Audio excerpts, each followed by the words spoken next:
bedo chwala ne pachki Dolphine in korka kore nikech wang'eyo ni kinde mathoth ka wadhie yiero e pacho kati wacho ni jotelo Nyasaye ema yiero to bende kori paro ni sa oseromo mar mondo mi rawere manitiere kod riyo mar telo maket kodi makato bedo ni wacho ni higa mar 2027 to pok ikete maino ahinya ing'iyo mbele higa mar 2032 ai kinde ma wabobedo ka wadhie yiero bang' higni 5 bang' higni mwanyalo wacho na 5 kowuok sani in korka kori wacho ni en kit telo mane marawere winjo bed ni nyiso jopiny ma jopiny nyalo yie ni ng'ane ka watero kaka rawera to bro bedo ka chung'nwa e yo makare mondo jopiny obedane kod geno kuom rawere ok ni gibed kod paro moro ni rawera kwa setero kotin en koro pesa momieno seche moko bobedo ka ok okonywa godo kata pesa mobedo koyudo ok okony godo jogweng' obero mana godo ngimane owuon. Dolphine.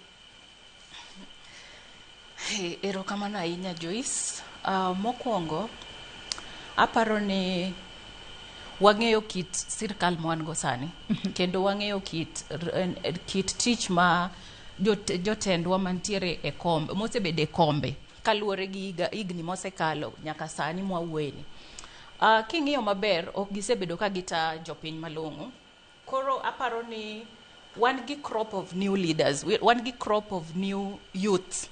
a generation ma is really needing change. Gidwaro change in terms of black and white accountability. To ang'ombi awacho kama nikech ing'iyo maber ok ni Kenya ka waonge pesa ni wadhier ahinya, pesa nitie. Lakini iyudo ka ng'enyne jotendwa ok chop ratiro mag tiyo gi resources mabedo disbursed from the CBK mondo gidhi gitim tich e counties magi ama wards magi. Koro aparo ni sani wasechopo okang' ma kaka wan vijana kech an sani anyalo understand gima my fellow youths are going through. Ineno nikech wan kodgi we are in that same level. But ineno ka ng'eny jotelo mantiere sani gin jok mosebedo system ni for several years magisebedo prone to kwalo ne jopiny. Ok gidwar konyo jopiny, gin gidich mana ni konyo jopiny magidwa konyo cha en mana handouts. Chieng' moro kaka sani endi siasa chiegni chak ibro neno kaka koro gidwa ringo kamoro amora kendo koro gidwa promise wa gik moko ma ok gisebedo ka gitimo for the past 4 years. Ineno to mane gima wadwaro nwa eliminate, wadwaro jok ma kodonjo e gine kacha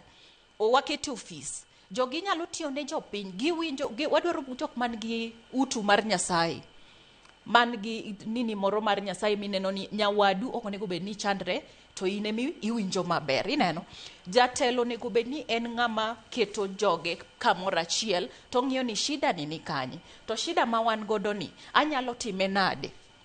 Then ibedo jatelo mok lala in Nairobi mara sidi in kanye idhi vacations ok idhi kata e gweng'i ing'ini to joga manoketa e telogi ni mondo atimnegi ABCD nyalo bedo ni nitie gimoro ma gidwaro na timnegi cause yudo ka most of the old guards ging'iyo mana gi dhi irji ka ging'e nang'owa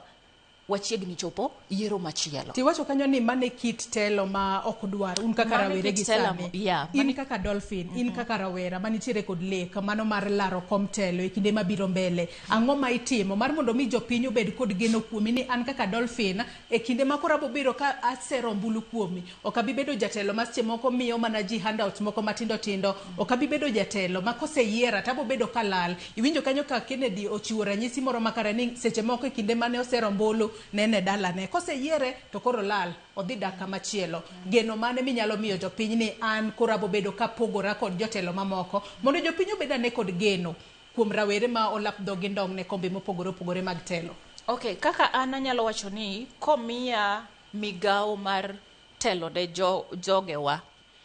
aparo ni mokwongo onego bed ni ang'eyo abedo gi ang'eyo mahitaji, ang'eyo ni to jogewa gi ang'o ma gidwaro, priorities mag jok ma achung' negi en ang'o to priorities gi onego bed ni a execute gi achiel after the other kapok akelo the secondary ntiere gade primary. Ineno machielo ma aneno ka jotelo mantiere sani mok ging'i ntiere trust monego bed ni build with your people, the relationship between you and the jopiny. Iyudo ka ng'enyne jotelo keto ga nyithindwa dala kucho chalo mana guogi. Ineno giketo gi mok gimi gi long term solution kata gunism miwinji ywago gweng'a ma Kisumu ni kata sani endi news kai yalando kamrongo mane dalawa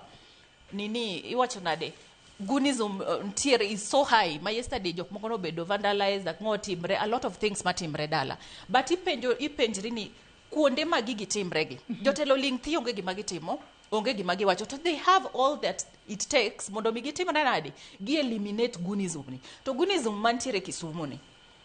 obedo ochopo to that level nikech jotendwa ok ng'i mahitaji mag vijana. Industrialization, have they thought of putting up industries within Kisumu mondo miyo reduce at least wa provide job employments nikech mani miyo ng'ato mano bro employ jogewa giyudo tich ojende wuok okinyi gato kochiewo ibro konyo some household but kochopo kuma nyithindwa idwa keta ka hang e prados suvs mwariembo then sache ma wan gi meeting waluongo gi gigo jowadgi to wamiyo gi 1,000 ni sani endi kata gidhi e duka gi 1,000